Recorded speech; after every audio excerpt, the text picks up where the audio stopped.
Sejam bem-vindos ao podcast Rica Conexão, onde temos ricas conexões sobre liderança e experiência do cliente com convidados que trarão seu conhecimento e vivência nos negócios e na vida. Eu sou a Amanda, especialista em experiência do cliente. E eu sou Ellen, especialista em liderança. Assim, aqui tratamos do poder da liderança na área da experiência do cliente. E hoje nós chegamos ao nosso episódio de número 9, para falar com a Emília Chagas, referência em inovação e empreendedorismo. Ela é board member da Growth Hackers, onde atuou como CEO e CSO. Eu tive que procurar o que era isso, eu não sabia. Depois você fala, se surgir o assunto, você fala um pouco mais. Tá bom. Cofundadora da Content Tools, plataforma pioneira em gestão de conteúdo e parceira ativa da Darwin Startups, uma das maiores aceleradoras de negócios do Brasil.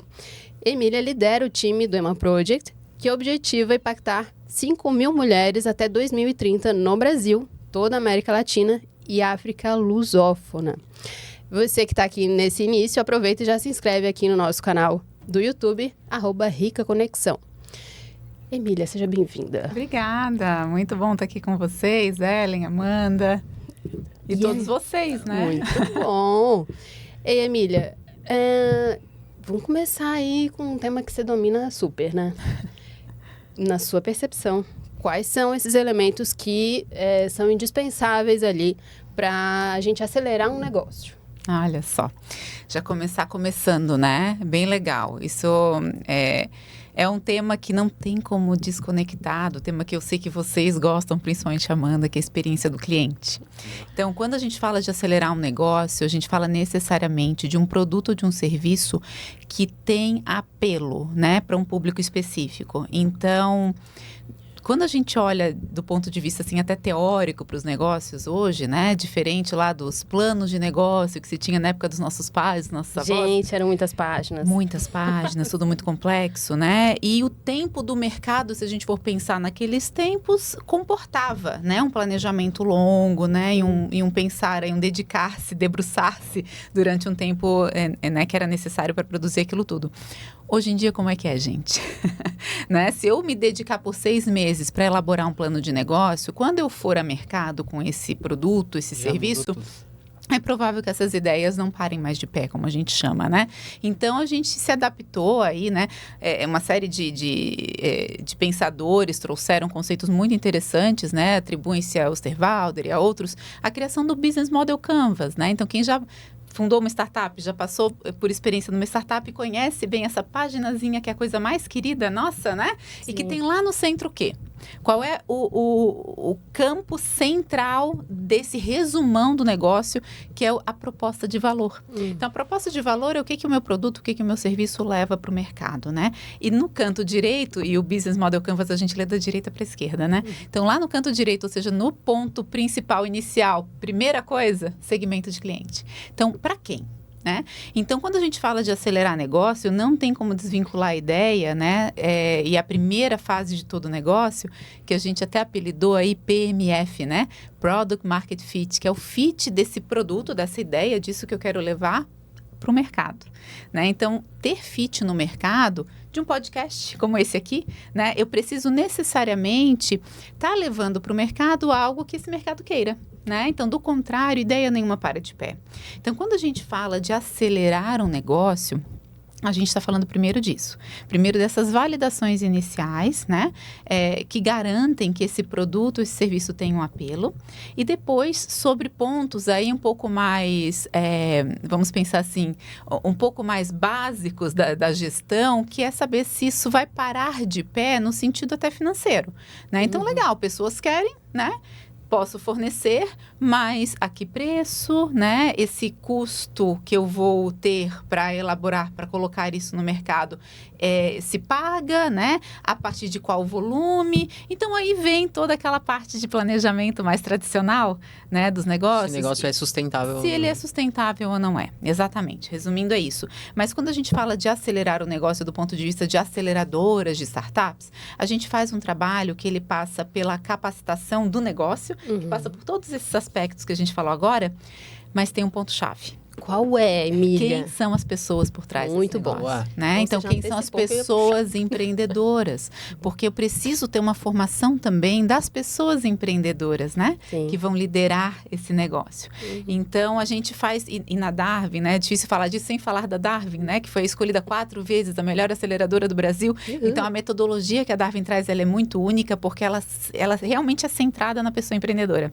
E aí, a gente traz um arcabouço também de um aparato psicológico junto, sabe? Acompanhamento de pessoas psicólogas ao longo dessa jornada de aceleração para não só a capacitação do ponto de vista das skills técnicas, mas também das soft skills, né? Da pessoa ter essa elasticidade, né? Que a gente hoje chama tanto de resiliência, né? Da gente ter a capacidade de daqui a pouco, puxa, perceber que aquela proposta de valor que eu estava elaborando lá, ela, infelizmente, ela não está sendo validada, não tem o público, não é exatamente aquilo que o público queria, e eu ter a capacidade de mudar, de pivotar. Né? E daí tem N casos de sucesso aí que a gente depois pode comentar um pouquinho. Ô, Emília, que bom que você puxou esse assunto do Ken. Que como você falou, a gente começou aqui começando, né? Vamos dar um passinho para dentro, não para trás. Sim. Você falou das pessoas, né? Que a gente precisa capacitar as pessoas empreendedoras ali. E tudo bem, tem a proposta de valor. E aí, vou trazer, né, um dos assuntos que mais se fala sobre liderança hoje, que é o começar pelo porquê, lá do Simon Sinek, né? O que você tem a dizer sobre isso? E aí, se você quiser puxar se você associar isso, tá?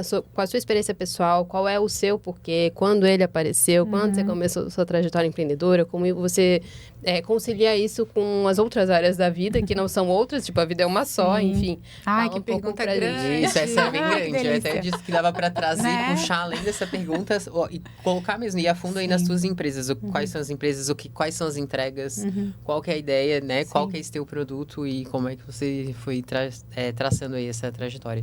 Não, maravilha. De fato, o propósito, o desenvolvimento desse propósito, né? Eu gosto muito da teoria do Ikigai, né? Que traz aí até visualmente pra gente, né? Um combinado de fits, né? Que tem que ter fit com aquilo que eu amo, aquilo que eu faço bem, né? Que eu tenho maestria e também preciso de, né, me sustentar com isso, né? Então, assim, tem o mundo tem que precisar daquilo, do contrário, eu tô fazendo só para mim, né? E daí não vai ter nunca o segmento de clientes lá naquele cantinho do Canvas.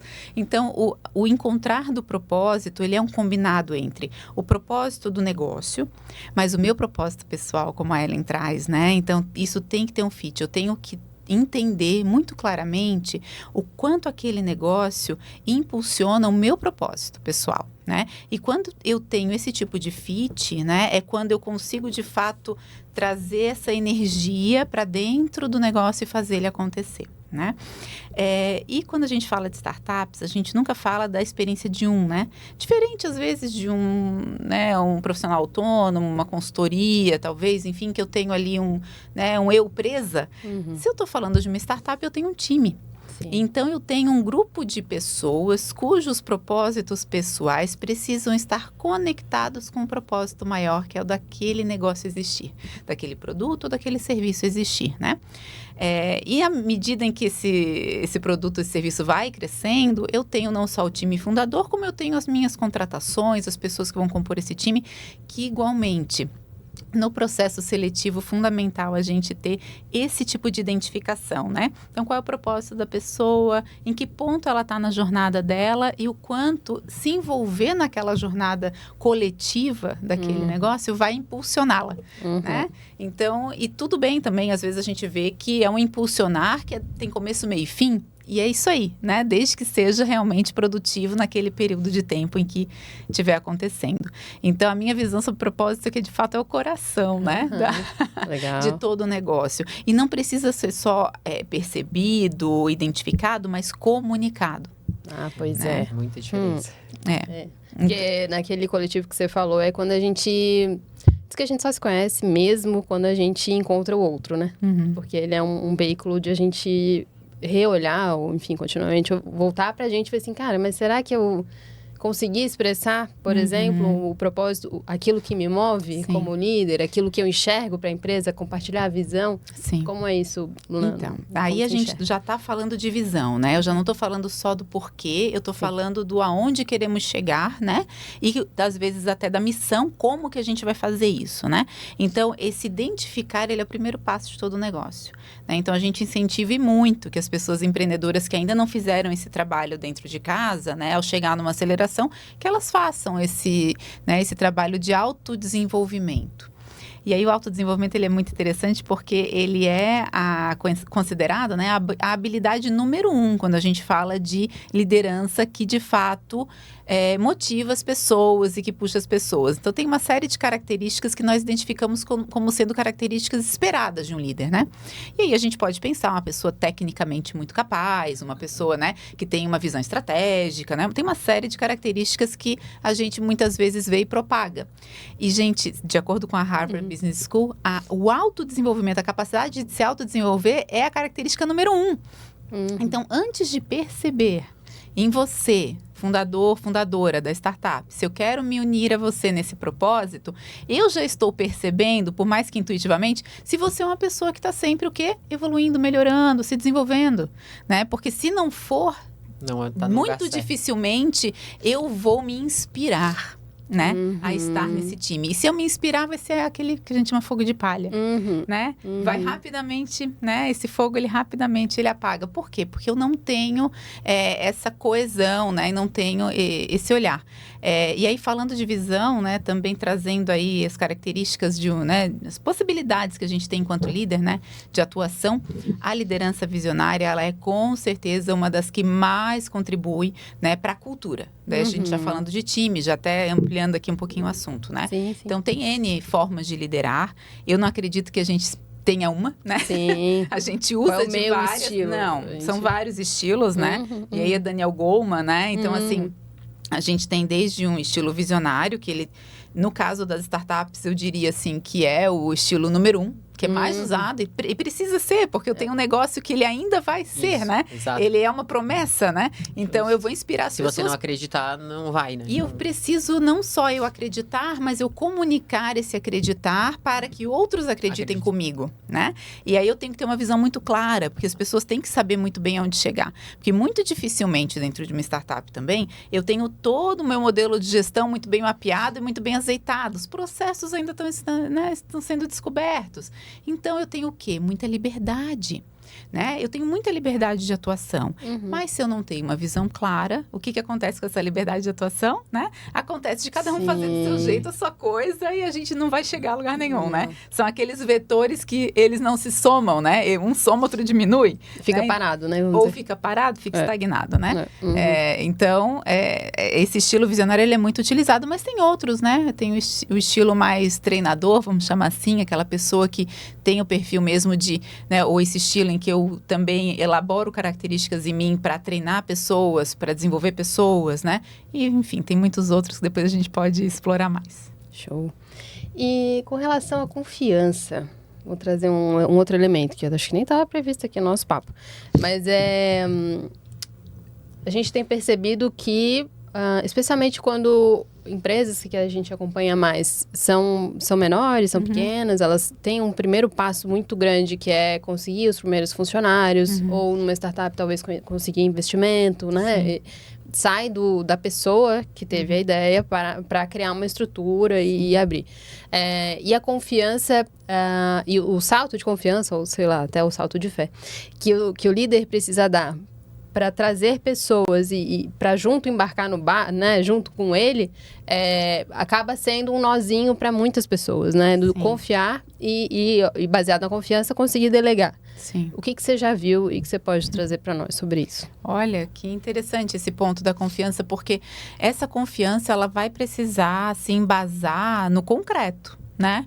Então, eu tenho, sim, uma concretude ali de que negócio é esse, né? Que ideia é essa? É um agente de AI para a área financeira. Legal. Mas eu tenho que ter dados, né, e comprovações de mercado para que eu entenda, eu enquanto um futuro colaborador ou eu enquanto um futuro investidor, que eu entenda os sinais de que esse negócio vai, de fato, galgar o espaço que está prometendo, né? Então, esses sinais, em geral, eles vêm através já de algumas coisas mais concretas. O que a gente tem de concreto no early stage, como a gente chama, que é a fase inicial da empresa, em geral, vai vir da experiência prévia das pessoas empreendedoras. Então, o que essas pessoas já fizeram nesse mercado, né? Que experiência elas têm, o quanto a gente entende e confia que em outras experiências elas levaram coisas do ponto A para o ponto B para o ponto C, então aqui elas também têm essa aptidão. Ou não, ou é uma primeira experiência empreendedora da pessoa, mas já tem comprovações às vezes de mercado. Essa pessoa já trilhou um certo caminho, por mais curto que seja, e já demonstrou que, olha, já tem aqui esse pipeline, já tem aqui essas vendas, já tem aqui esse retorno de clientes, né? Que satisfeitos ou insatisfeitos, eu já tenho um norte para a construção desse produto, para o go-to-market, né? E todas as fases que esse negócio vai vir a ter. Então, é fundamental, sim, esse aspecto da confiança, mas a gente sempre aterriza ele, né? No concreto também. Legal. E como que é a prospecção dessas empresas na Darwin mesmo? Vocês vão atrás, as pessoas chegam, existe um papel, né, efetivo de busca dessas empresas? Se tem critérios de o que pode, o que não pode? Como vocês avaliam isso? Que legal, Amanda, boa pergunta. A gente tem vários programas de aceleração rodando com teses diferentes entre si. Então, a gente tem, por exemplo, o EMA Project, né, que está aí, estamos às portas do kickoff, da primeira turma, super felizes, e o critério eram negócios escaláveis fundados por mulheres. E o escaláveis ainda fica muito na fase de ideação, fica muito ainda na nossa provocação, de como transformar esses negócios para que eles de fato escalem, né? Então, a gente tem ali no EMA uma tese afirmativa, né, de negócios fundados por mulheres em fase de ideação, fase, às vezes, de comprovação de mercado, MVP, que é isso que a gente estava falando agora, né? Uma fase um pouquinho depois da ideia, que eu já tenho algo concreto, mas ainda está começando, querendo decolar. E eu tenho a fase em que já está decolando, que é a fase de tração. Então, a tese desse programa é essa. Então, a gente coletou uma série organicamente, tá? Divulgamos e coletamos diversos negócios, né? Pessoas empreendedoras interessadas em participar dessa aceleração. E aí a gente seleciona, né? Tem um time técnico especializado em fazer essa seleção, fazer essas entrevistas, né? E selecionar quem são os negócios, em que fase estão. E a partir disso a gente faz a entrega, né, desse programa de aceleração. Tem outros programas com outras teses. Então tem um programa que a gente está rodando atualmente, por exemplo, né, que é de alta tecnologia para uma empresa grande de logística. Aí é completamente outra tese. Aí são outros negócios. Em ambos os casos, a gente tanto recebe organicamente quando tem as inscrições, quanto a gente também faz a prospecção, né? O nosso time também busca ativamente pessoas empreendedoras e negócios que já estejam operando, né? Temos também um programa de AI, né? Voltado para startups de inteligência artificial. Temos programas aí voltados para a área de clima, né? De floresta, né? Então, tem, enfim, teses bem diferentes entre si, mas a gente tenta agrupar, né, cada uma dessas teses de aceleração e de investimento em grupos, até para que a entrega depois, né, para as startups seja mais assertiva, né? Então, é isso que essas pessoas empreendedoras nessa fase precisam para colocar o seu negócio e levá-lo para um E eu vou um pouquinho mais além até para as pessoas que estão nos escutando entender. Mas Claro. E aí, os negócios pagam isso para vocês? É um investimento? Vocês que dão dinheiro, eles que dão dinheiro? Existe uma porcentagem sobre o lucro? Maravilha, excelente pergunta. A aceleração ela é totalmente gratuita para o empreendedor, né? Então, não tem custo, não. Como é que a gente paga, então, né? Esse time que fica por trás e os mentores que a gente chama e tal. Em geral, a gente tem ou patrocínios, né? De empresas que estão interessadas em estar próxima desse ecossistema, né? Empresas que, em geral, investem em inovação. Ou, então, até a correalização. Então, empresas que tenham seus braços de inovação, seus fundos de investimento, fazem, junto com a gente, o programa mesmo. Ajudam, por exemplo, a selecionar os negócios. Para que elas fazem isso, né? Porque elas querem co-investir com a gente. Então, os negócios que despontam, a gente faz propostas, né? Investe nesses negócios. Claro que não tem obrigação nenhuma da pessoa empreendedora. Eu posso dizer assim, não, legal, esse cheque de tanto por esses %, não quero, né? Por tal percentual não me interessa. Mas, em geral, a gente, né, tem uma...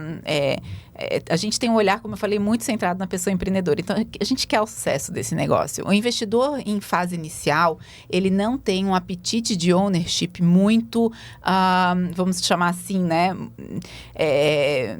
Não é um apetite tão grande, não pode ser, sabe? Eu não posso abocanhar uma grande fatia do negócio, porque é contraproducente, porque eu estaria impedindo esse negócio de crescer lá na frente com novos investimentos. Então, já existe um template mesmo no mercado, em que early stage a gente vai ter aí uma participação que não vai passar muito dos 10%, no máximo 15% do negócio, não dá, sabe? Isso coletivamente, inclusive, se tem mais de um investidor, o round, como a gente chama, né, vai ter esse tipo de participação na empresa. Por quanto? Aí é mais arte do que ciência, porque aí vai depender dos fatores de mercado, dos indicadores que vão nos ajudar a calcular o valuation, né? Tem aí um range de valuation de negócios nesse estágio em diferentes mercados, né? Então, tem negócios que numa fase inicial tem valuation de 1 a 5 milhões, tem negócios que já estão lá na casa dos 10, né? Às vezes até mais. Mas aí depende muito de mercado para mercado, de quanto esse negócio já traçou e já comprovou resultados, né? Já tem de faturamento, já tem de clientes, assim por diante. Então, varia bastante. Cada negócio é uma negociação específica, né? O term sheet, que é como a gente chama, o contrato de investimento, ele vai ser único para aquela empresa, né? Então, o processo de aceleração é gratuito, é custeado através de parcerias, né? Que a gente estabelece no mercado e pode abrir portas para investimentos, tanto investimentos da Darwin, dos parceiros e de fundos outros, que a gente também conecta, né, no mercado com outros fundos, né, que podem se interessar por esses negócios. E é um ganha-ganha, né? Sim, o importante é isso, é que seja algo que ajude as pessoas empreendedoras a levar seus negócios para frente, que seja também interessante para os parceiros corporativos para levar a inovação para dentro das suas empresas, porque tem um outro viés que eu não comentei, que não é só do investimento, né? Essas empresas também querem fazer negócios com startups, também querem produtos inovadores, né?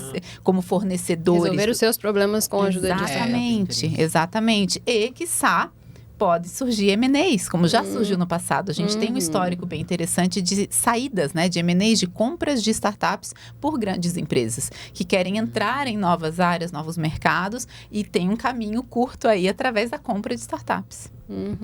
E esse relacionamento de investidores com os empreendedores e tal, ele pode acontecer de maneira formal, como você está trazendo, uma inscrição num edital e tal, mas o que não está escrito, assim, nessa aproximação? Porque muitas vezes a gente vê que tem relacionamentos que antecedem, às vezes, uma formalização e tal.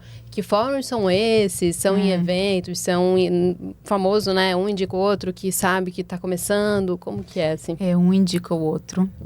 É networking.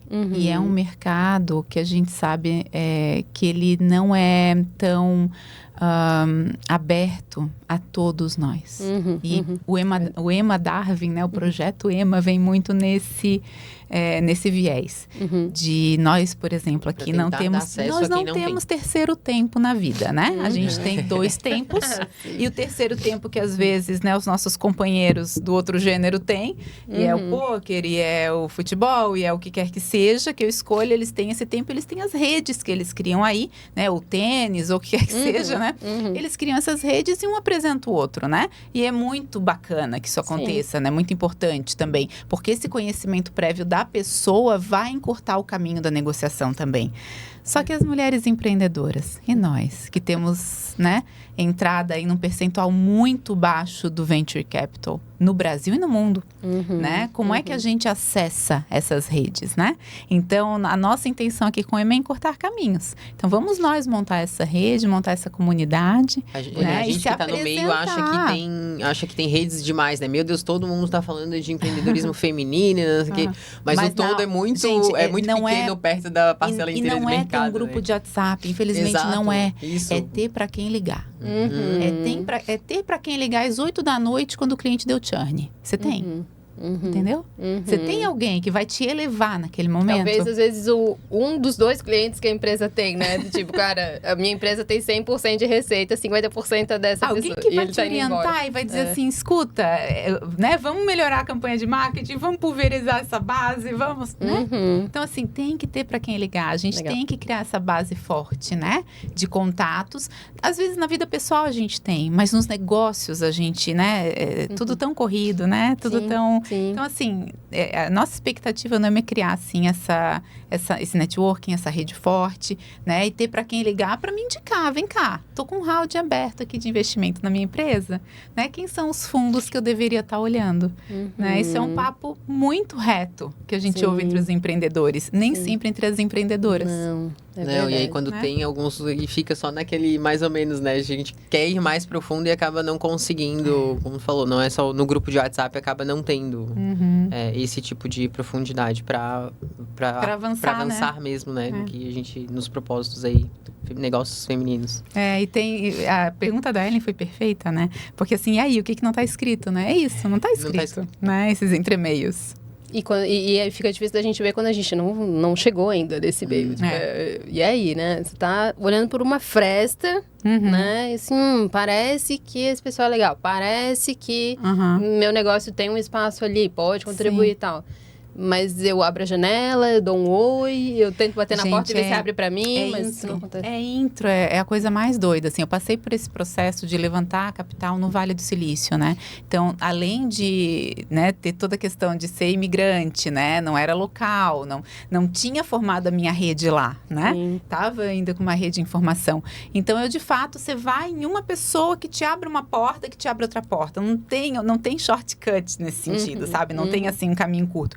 Tem que bater nas portas, né? E é muito interessante que, de fato, muitas vezes elas se abrem, tá? Então, as conversas que eu tive foi porque alguém indicou, né? E é esse o caminho, é ter mais pessoas que indiquem. E provavelmente você vai bater em várias portas que vão te dizer não, né? E que aquilo ali não seja um empecilho para continuar, né? O que a gente fala muito aqui na Rica Conexão justamente por isso, que não é o primeiro não que você vai receber ou aquela pessoa que ficou meio assim, não acredita exatamente no seu produto, no que você está oferecendo, ela pode não acreditar, né? Então, vamos para a próxima porta, né? Nosso primeiro investidor no Vale foi a 500 Startups, né? E foi um investidor que foi o primeiro não que eu recebi também, né? Então, a gente estava começando lá a empresa lá atrás, não chamava nem Content Tools ainda, e a gente já tinha um grupo de clientes, naquela empolgação, né? Então, vamos bater na porta de algum investidor, e eles vieram a Florianópolis, olha que demais, né?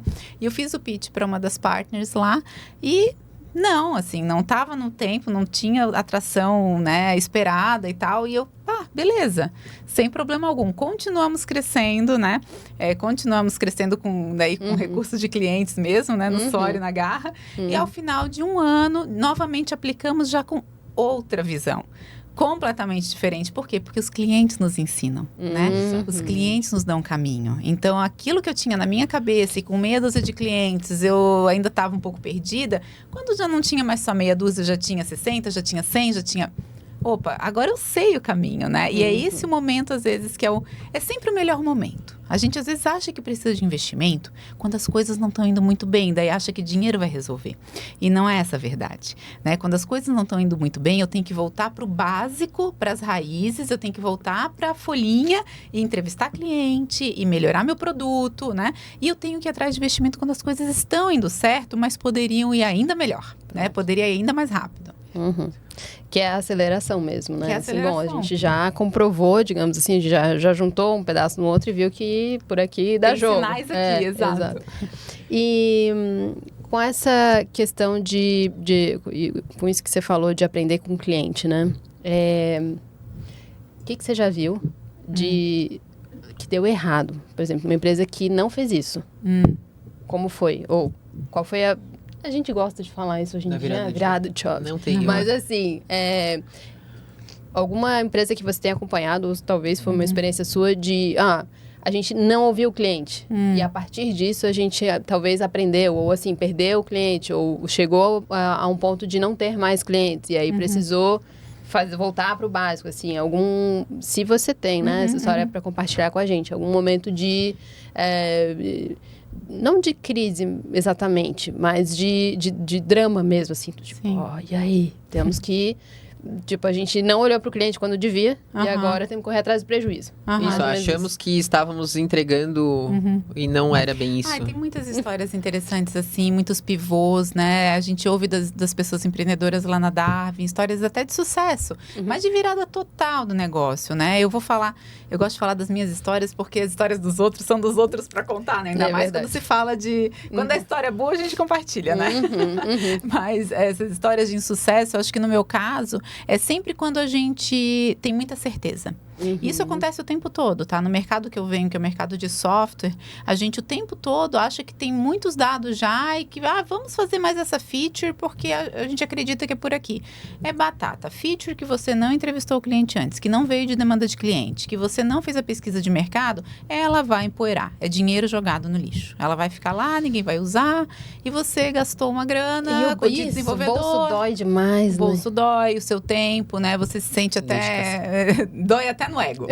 Boa. Né? Mas, então assim, não tem shortcut. O que a gente diz é a máxima de experimentar, mas o experimentar na frente do cliente, né? Então não adianta assim, eu achar que... Todo momento que a gente acha que assim, não, né? Aquela síndrome de, né? Eu sei mais do que o cliente não sabe o que ele quer, né?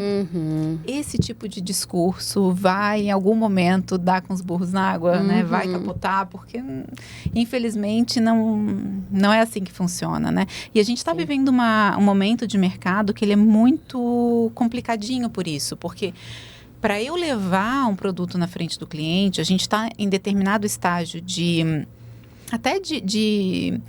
já de anos, né, de experiência, principalmente no mercado de tecnologia, e mesmo no mercado B2B, né, no mercado em que eu vendo para outras empresas, o perfil de consumo, ele está tão...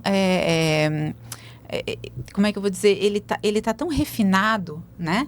Que não é qualquer produto que eu quero botar na frente do cliente. Porque eu até tenho medo que a qualidade desse produto ainda inacabado enviese, né, a resposta que eu vou receber. Mas, de novo, eu ainda sou da máxima de que, cara, coloca na frente do cliente o produto inacabado, às vezes até um concierge, antes de desenvolver esse produto, tentar testar algum outro meio que já exista, né? Via alguma ferramenta já existente, um no-code, uma planilha, para que esse cliente, pelo menos, experimente essa entrega e te dê algum feedback antes de você sair desenvolvendo. E aí a gente tem alguma dicotomia no mercado hoje em função até da necessidade, às vezes, de grandes investimentos, né, em AI, né? Então, tem mercados, né, de deep tech, né, de AI, em que, às vezes, eu vou sair de largada já precisando de investimento com muito pouco sinal de mercado. Né? O alto risco e, né? E eu tenho visto que hoje, muito mais do que há 10 anos, né? A gente está tendo que fazer mais apostas, né? E aí tem todo um momento sensível para empreender. Né? A gente tem visto assim também o apetite a risco das pessoas empreendedoras nesse momento está caindo, né? Em relação ao que era, justamente porque para eu colocar hoje um produto no mercado, o investimento que eu tenho que ter, ele é muito alto, né? O custo de oportunidade também das pessoas, ele está muito alto, né? Então, às vezes, parece um caminho mais fácil eu ir para o emprego corporativo, por exemplo. Né? Antes de empreender, né? Então, aquele empreendedor que já saía da faculdade empreendendo, né?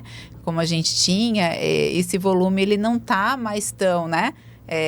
Assim, como era antes, mas é um momento, né? Esse momento, ele está acontecendo agora, mas eu acredito também, por outro lado, a gente tem uma série de ferramentas que aceleram esse processo de colocar um novo produto no ar.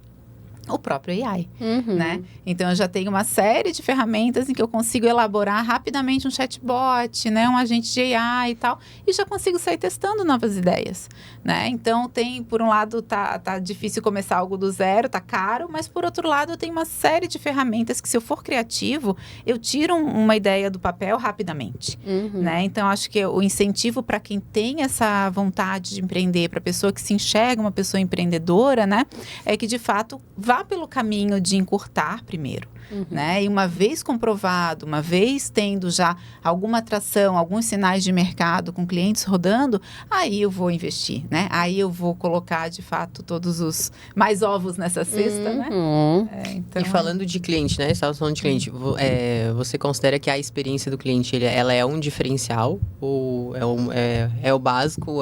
Pois é, Amanda, eu acho que no momento que a gente está, eu diria que, claro que ainda é diferencial em alguns mercados, mas na maior parte dos mercados virou assim, o padrão ele tá alto, sabe? A gente é quase como meio de existência, né? Então assim, hoje você colocar um produto no mercado que não tenha um suporte adequado, ou que não tenha o X bacana, ou que... No máximo você vende uma vez, não vende de novo. Muito difícil, e se vende uma vez, né? Então, e se vende uma vez. Então assim, acho que a experiência do cliente, hoje ela é carro-chefe, né? Lá na concepção dos produtos e dos serviços, né? Nem sempre foi assim, né? Mas hoje, eu acredito que já se incorpora esse pensar a experiência. Enquanto eu estou pensando a solução, eu já estou pensando nela a experiência, né? Eu vejo assim, tá cada vez menos dissociável, né, essa relação. E nessa linha, né, os líderes são, né, os primeiros e quem sabe os eternos responsáveis por formar uma cultura que seja voltada para o cliente. Tem se falado mais um pouquinho sobre, eu vejo, né, com mais frequência falando sobre a cultura centrada no cliente, né? Como que ações, né, o líder ou a empresa devem cuidar, devem, enfim, incentivar para que isso não fique só no discurso, e para que, de fato, isso seja realmente esteja presente em todas as áreas da empresa e realmente faça parte aí do ar que a empresa respira, né? Sim. E é curioso, né? Porque às vezes a gente fica muito dentro daquela área que mais nos atrai, né? Então, a gente tem aqueles líderes que são, de fato, a razão de ser é o produto. Então, assim, apaixonados por produto e é o produto, né? Mas a tendência de dissociar, né? O apelo desse produto no mercado, né? Às vezes eu tenho produtos excelentes, mas eu sou uma solução atrás de um problema. Né? Eu não tenho, não adianta, né? Eu tenho um produto maravilhoso se eu não tenho clientes satisfeitos, né? Sim. Então, é maravilhoso para quem? Né? Então, de fato, assim, acho que o líder, ele precisa liderar pelo exemplo, né? Então, se eu quero clientes satisfeitos, eu preciso ter dentro da minha agenda semanal, rotinas, né, que me aproximem desse cliente e da satisfação do cliente. E, pelo exemplo, também colocar métricas, né? E aí, dentro das métricas da empresa, isso vai estar refletido. Dentro das métricas da empresa como um todo, ou seja, o próprio líder se responsabilizando, né? E nas métricas dos times e dos indivíduos. Então, se não tiver métricas de satisfação, né, e de entrega e de qualidade, fica bem difícil de monitorar. Tem que pautar, né? Senão, enfim, vai ficar... Pautar, priorizar, olhar, né? Fazer, comunicar. Acelera, agora um tema também que une o que você estava falando de mercado, momento do mercado e o papel até do líder nesse cenário. Especialmente no contexto que você acompanha mais de perto de aceleradoras e startups, né? Quase que, por definição, eles estão em cenários em constante mudança e de muita incerteza, na verdade, né? Mudança, ok, mas assim, faz parte da definição, né, de uma startup. Exato. E a gente, de incerto, fato... né? Tá começando. Isso. E nesse contexto, as equipes precisam... a empresa acelera com dinheiro, vamos brincar aqui, né? Exagerar aqui. E as equipes vão precisar aprender rápido também, né? Então, elas precisam de conhecimento, elas precisam de atenção, elas precisam, talvez, de colaboração, de fomentar. A inovação tem muito disso, né? Dificilmente, de forma isolada, a gente consegue inovar, né? Em geral, isso acontece de forma coletiva. O que você vê também de ação para os líderes fazerem com as suas equipes para eles estarem juntos e estarem preparados para esse ritmo de uma startup ou dentro desse mercado que está tão incerto. Olha, tem muito... essa resposta, ela tem muitos caminhos. Mas eu vou te falar, assim, para mim, o que eu coloco em prática e o que eu vejo que é muito simples e que mais traz resultado, né? Acho que tem todo um playbook de liderança que a gente podia citar aí, de processos e práticas para fazer com que esses times se desenvolvam, né? Então, desenvolvimento desenvolvimento do time, ele precisa ser uma preocupação recorrente, né? Então, eu ter práticas, ter rotinas, né, de team building, de treinamento e tudo mais. Mas o desenvolvimento do time, ele precisa passar pelo desenvolvimento dos indivíduos. E no desenvolvimento dos indivíduos, para mim, não tem ferramenta mais simples, mais básica e mais impactante do que os one-on-ones. Então, se eu estabeleço uma rotina semanal de one-on-ones associada a um planejamento de jornada, né? Antigamente se falava em PDI, né? Plano de desenvolvimento individual. É isso, né? Eu gosto de chamar de growth journey, né? O desenvolvimento de jornada. Então, é eu planejar, simples assim, o que eu quero implementar esse ano? Onde é que eu quero crescer esse ano? Né? Esse ano, nesse período, enfim, nesse trimestre, né? Então, onde é que eu vou me desenvolver? Porque a empresa tem o seu objetivo. Está aqui o objetivo da empresa para esse ano. Onde é que eu me encaixo aqui? Né? E o que eu preciso crescer para eu fazer parte dessa jornada de crescimento? Né? Então, cada indivíduo fazer a sua jornada de crescimento associada à jornada de crescimento da empresa, né? A gente consegue pelo menos, né, percorrer esse caminho juntos aí, né? Se todos vão, né, chegar lá, a gente sabe que daí é teórico, né? Na prática, a gente vai ter, claro, essas nuances, né, de uma pessoa para outra, de jornadas que às vezes não vão, né, tá alinhadas mais ao propósito e tudo bem, né? Mas então, tendo o propósito e tendo o caminho estratégico ali, né, que vai passar, por exemplo, por um OKR, né? Quem usa aí os OKRs ou qualquer outra ferramenta de gestão de performance, mas eu ter para os indivíduos essa mesma prática, né? Então, a pessoa líder estabelecer, né, ser o parceiro ou a parceira nesse plano, né? Então, eu estabeleço o meu, mas eu tenho o líder ali do meu lado para dar aquela orientada, né? Para me dizer, não, beleza, então quem sabe por aqui você ter experiência nesse projeto que a gente está desenvolvendo, ou você fazer esse curso aqui, né? Então, estabelecer essa jornada com os meus checklists, cumprir essa jornada e acompanhando ela ao longo dos one-on-ones. Então, eu acredito muito nos one-on-ones semanais, é muito básico, é meia horinha.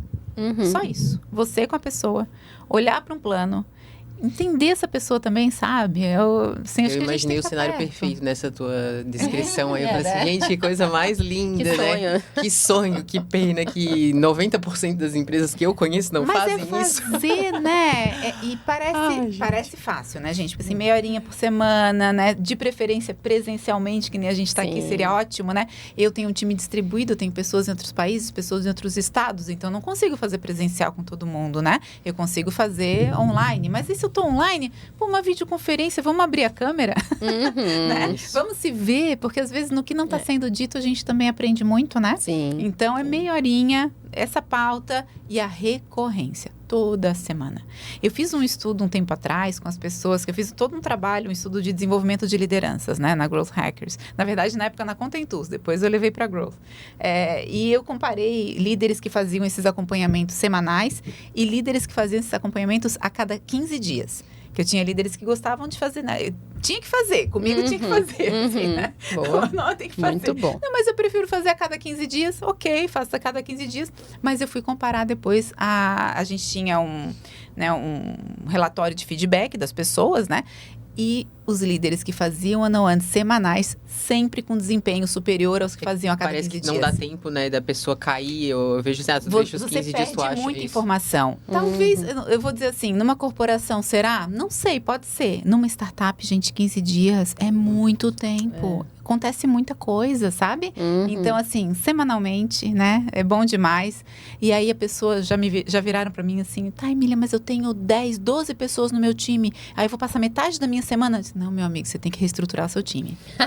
Não, começa por aí, claro. Não tem como... Se você não tá conseguindo ter tempo pra ter um one-on-one semanal, é porque você não tá conseguindo ter tempo pra desenvolver essas pessoas.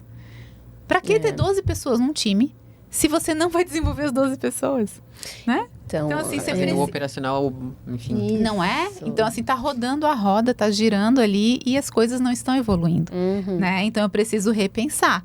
6 pessoas? 8 pessoas? No limite, vai? No limite, né? Então, acho que tem que pensar nisso também, né? Em ter desenvolvimento de lideranças. Porque daí eu consigo atribuir às outras lideranças que também desenvolvam outras pessoas, né? E não adianta, né? Quando a gente ensina e quando a gente se responsabiliza é quando a gente mais aprende. Né? Então, eu também estou desenvolvendo essa pessoa se eu estou dando responsabilidade para ela. Excelente. Hoje de manhã, inclusive quando estava me arrumando, as melhores ideias que tenho é durante o banho ou lavando a louça. Fato. E tava eu lá lavando meu cabelo. E aí, eu assim, cara, na verdade, até trazendo algumas memórias que eu tenho de empreendedores, de empresários que eu vi, né, o desenvolvimento do negócio e tal, eles tinham muita dificuldade eles achavam, tem a questão do liderar, por exemplo, e beleza, é isso mesmo, pelo exemplo, né? Mas tem uma questão importante que isso não deve impedir o líder de se tornar ou ser estratégico. Então, tem que ter intenção, Ellen. A gente tem que ter intenção por trás das coisas, né? O liderar pelo exemplo não é que eu vou viver o dia a dia conforme, né, a agenda mandar. Não é isso. Eu tenho que ter intenção por trás das coisas. Então, eu tenho que ter intenção no desenvolvimento da minha empresa. Eu tenho que ter intenção no desenvolvimento das pessoas da minha empresa, né? Porque se eu simplesmente levar, né, se eu for levando, a coisa vai tomar um rumo que nem sempre é o rumo que eu imaginava para ela, né? Porque, para quem não sabe onde quer chegar, qualquer caminho e qualquer destino serve, né? Vai servir. Então, é isso mesmo que você estava aí conjecturando no banho. Porque enquanto ele ficar focado que ele precisa ser eficiente, não que a empresa dele, a estrutura dele, os processos dele não precisem ser eficientes. Óbvio que precisam. Mas ele, sabe, que tem um gráfico, a gente vi que você é da teoria também. Tem um gráfico que mostra, à medida que a pessoa, independente de ser empresária, né, a proprietária ou não, ou ser um executivo, ele vai subindo na hierarquia, né, vamos chamar assim, ele vai precisando abandonar algumas ações e trocar essas por outras. Então, ir para uma visão mais conceitual, você ter conseguir enxergar mais a longo prazo, médio, longo prazo. E aí, se a pessoa fica imersa na operação, baixando a cabeça, o pessoal de software adora programar e se esconder lá no computador, digitar e ficar lá no escuro. Sim. Né? Não vai, a empresa, quem que vai olhar lá, né? Quem que vai, né, ir no navio lá, na ponta do navio, que nem sei se é proa, popa. E aí, vai olhar e vai ver que, tem um iceberg lá, tem que dar uma volta aqui, tem que cuidar ali. É ele que precisa fazer isso. Sim, com certeza. É isso que a gente fala sobre ter a visão sistêmica, a visão global, essa pessoa líder tem que ter, mas também a questão do autodesenvolvimento, né? Então, se eu estou há muito tempo fazendo as mesmas coisas, né? E se eu não estou me inspirando, como é que eu espero que o meu time se inspire e se desenvolva? Né? Então, acho que tem sim esse trabalho, esse auto-olhar, né, que o líder tem que ter. E até de abrir a agenda, sabe? Então, você falava, tem que ser eficiente, tem que isso. A gente tem que tanta coisa, né? E às vezes, nesse meio de tem que isso, tem que aquilo, a gente esquece de viver, de abrir o olho e dizer, cara, como é que estão as coisas? Como é que está a minha empresa? Como é que estão meus clientes? Como é que está meu time? Né? Então, assim, tirar esse tempo na agenda é fundamental para qualquer pessoa fundadora, para qualquer líder, né? A gente tem que abrir um pouquinho. Não é fácil, tá? Eu tô aqui falando, mas se eu mostrar minha agenda dessa semana para vocês, mas essa semana é exceção, vamos lá. Abrir tempo para estar aqui. Olha só, que beleza. Né? Falasse muito sobre autodesenvolvimento aqui, né? Sim. E nesses minutinhos finais eu queria que trouxesse um pouco da Emília mesmo. Conta pra gente um pouquinho de você, assim, não, pode ser o pessoal mesmo, a tua vida, e esse, como é que veio de CLT, saiu para o empreendedorismo. Nossa, essa foi a pergunta mais difícil que vocês me fizeram, tá? Deixa eu já dizer. Mas eu tive uma jornada, assim, desde os 15 anos eu sonhava em ser jornalista.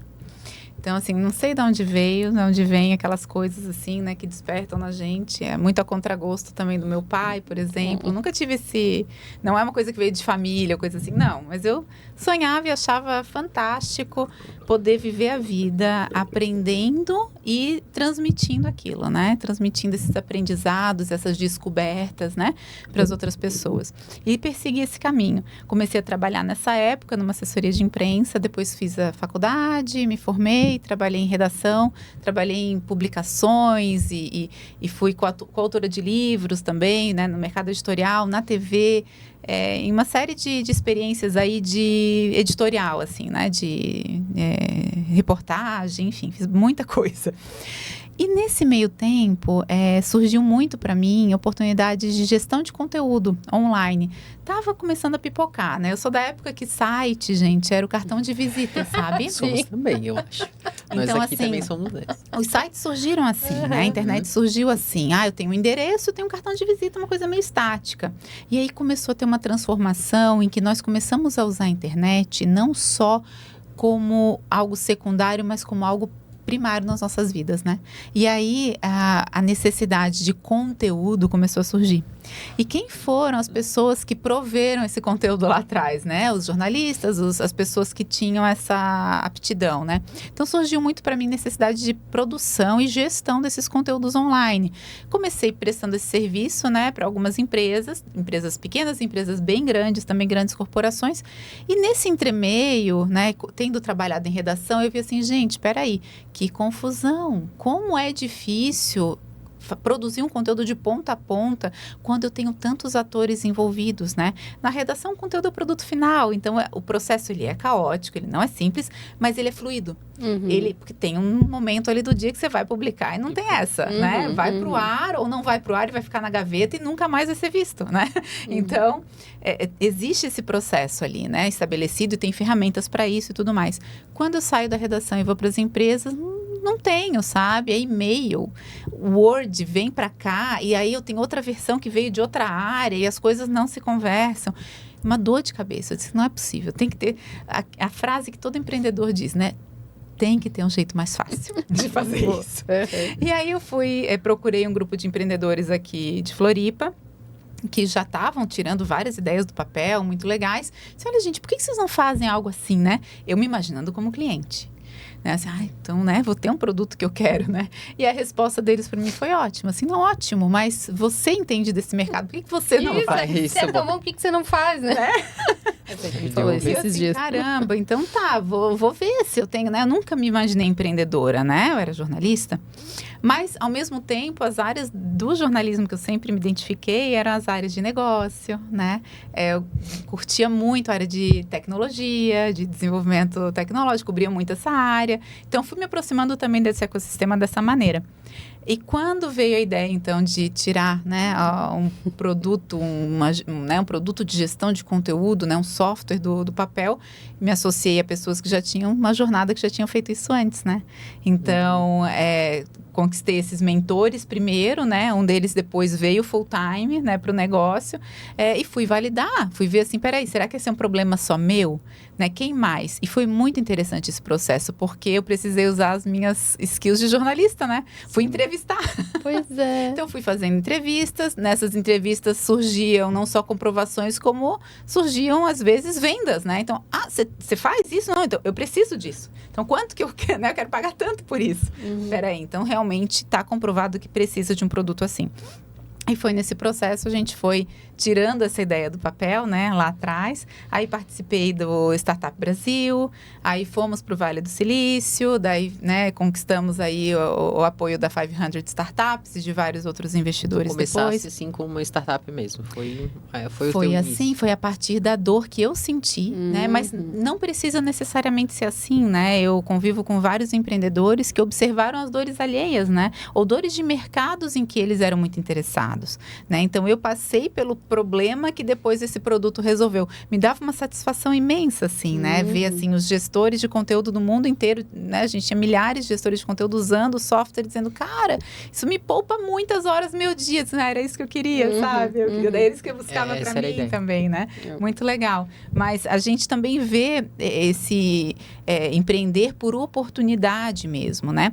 Existe o empreender por necessidade e ele é super válido e muitas ideias começam assim, né? E existe o empreender porque eu observei um mercado, eu vi ali uma lacuna, né? E tem uma ideia que pode preencher essa lacuna e pode avançar aquele mercado e melhorar o mundo, né? De uma determinada maneira. Mas essa é a fagulha inicial, porque depois você tem todo o trabalho que você vai colocar ali, né? Que é o de criar realmente esse produto, oferecer.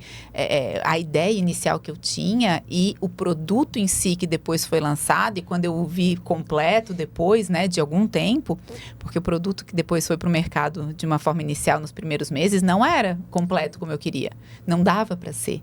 Porque se eu tivesse esperado todo aquele tempo, né, eu teria naufragado muito antes. Isso que então, se estiver pronto, se tiver 100%, já tá. Eu falava com um colega da empresa hoje sobre isso, assim, o perfeito, né? Ele é o contrário do feito, né?